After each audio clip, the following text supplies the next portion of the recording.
Welcome back to Candlelit Reviews, the show where I look at different TPIs and review them. And since it's the month of December, and a month that's all about stuff like snow and the winter time, I thought it'd be cool to look at a TPI that takes place in the Arctic, where the contestants need to survive the harsh climate. I'm talking about Surviving the Climate, a show created by Mr. Leafy the Leafy on Tube, the Electric Boogaloo, and PK Rocker, that premiered on July 10th, 2020. I'll be talking about what I liked, what I didn't like, and everything in between. And as always, the link to this episode will be in the description, and please go show the creators of this show some love. But with no further delays, let's get into the review of Surviving the Climate Episode 1. It's snowing, getting cold, and when it's over, run away. So, to give context for this, Surviving the Climate is a show hosted by Mew and Mewtwo named Solar and Eclipse, ha, I get it, who are stuck in Antarctica and decides to help a Beartic, who I think is named Chili? That's what Ursa calls him, so I'm rolling with it. And they help him make a reality show to get Antarctica on the map. It already is, though. I meant make it popular, don't be mean to me! But in all seriousness, I really like the start to this episode. It effectively shows off who all of our main characters are, our three main hosts as well as one contestant, and it shows their personalities and what they're gonna be like for the rest of the series. It does take over 9 minutes for it to happen, however, it doesn't feel like 9 minutes, which is actually a really impressive thing you can do if you have longer episodes like this. And aside from the basic introduction to how the show's gonna be working, the rest of the stuff relating to the premise is pretty good as well. For starters, the contestants aren't staying in cabins like most normal contestants do. They actually have to survive in the climate of the Arctic, which, relates to the title of the show, Surviving the Climate. Plus, something else unique that Surviving the Climate manages to do is they have their own way of handling the teams. Now, in most shows, you only really swap teams unless there's like a special team swap, or if you're doing a more survivor-focused show, when, the teams get swapped around randomly. However, a mechanic of this show is you can switch teams whenever you want. Now, I was a bit unsure about this at first because I was thinking you could just swap teams before you go to elimination or something. But they established that that's something you can't do. You can't, swap when your team's about to lose or go to elimination. But the more I thought about this, the more I realized you could use this for really interesting gameplay strategies. You learn your alliance is about to switch on you, well, go ahead, jump to the other team and you're safe. Or, let's say, for example, you think you're at the bottom of your team in terms of who's gonna go home next. Well, before the next elimination happens, or before the next episode or challenge, just swap to the other team, get a fresh start. This idea has a lot of potential, and I'm really interested in seeing how PK and Leafy manage to take it further. I also think Surviving the Climate has pretty good characters so far, with my favorites being Wisp, who I just love the edgy humor with him. Like, the whole taking himself way too seriously and edgelord stick is really funny. Every line said by Ursa is a gift to humanity, let's be real. And Isabella, while she's a try-hard villain, and I know we've had a few of those, I really like her. I just think she's got a lot of energy to her, and the voice actress really does a good job portraying that. And unlike other try-hard villains like Quillfish or Dr. Crow, Isabella has someone that she can always bounce off with, that being her sister Tenebris. Another character I like is Scale. He's got this classy aura to him. The whole businessman, mob boss, villain is something new in TPIs that we've not seen before. So I'm interested to see where he goes as a villain or antagonist. As for everyone else, I think they're alright so far. I do think some could use some more screen time, like with Watt or Xander, but for the most part, I think everyone's pretty solid. I do think everyone seems a bit simple so far.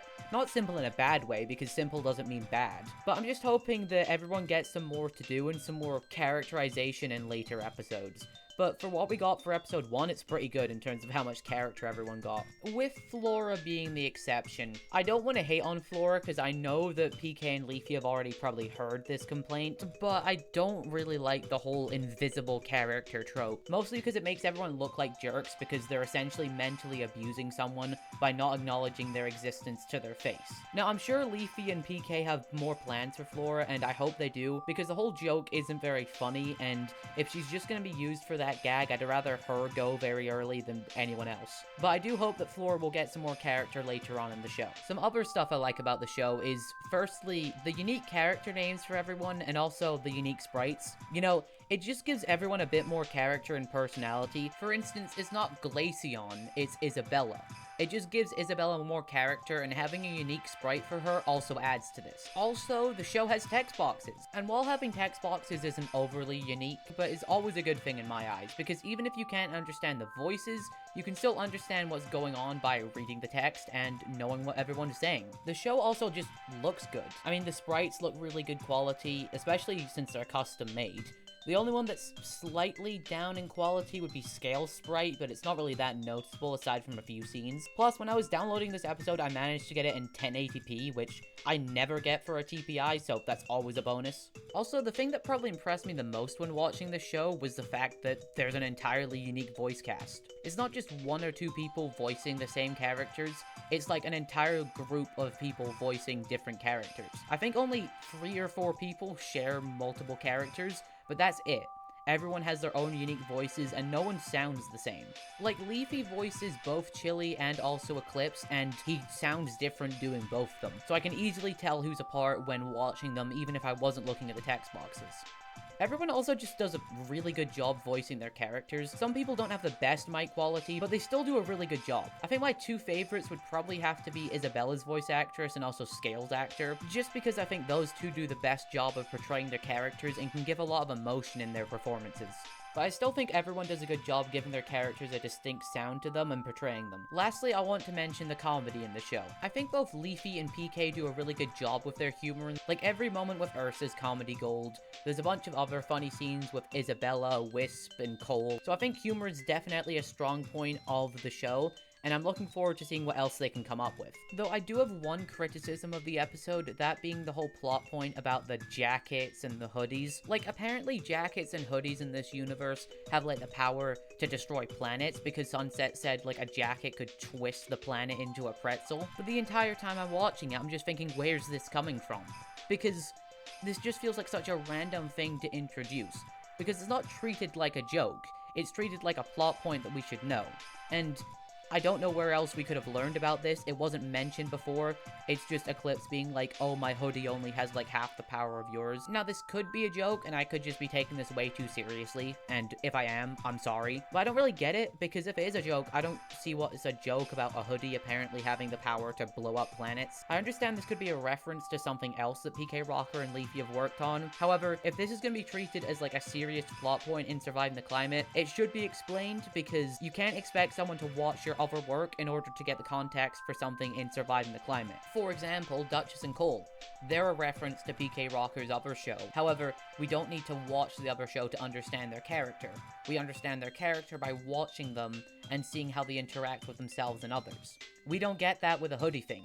It's just introduced like something we should already understand how it works. I also do think that Ursa could have stuck around for longer. I understand that he would probably be a first boot anyway. I just think that Ursa could have stuck around for another episode and there didn't need to be a first boot episode 1. But I think he had an hilarious exit where he just blasted off into space, and the elimination was meant to be more funny rather than suspenseful. Overall, Surviving the Climate's first episode is a really solid start. While it does have a few areas it needs to improve on, I think this show has a lot of promise, with good editing, voice acting, and a pretty solid cast, and I'm definitely looking forward to seeing more episodes in the future. So with that, another episode of Candlelit Reviews is complete. What did you think of Surviving the Climate's pilot? Let me know down in the comments below, and until next time, this is Crazy Chandelure, signing off. You can roam the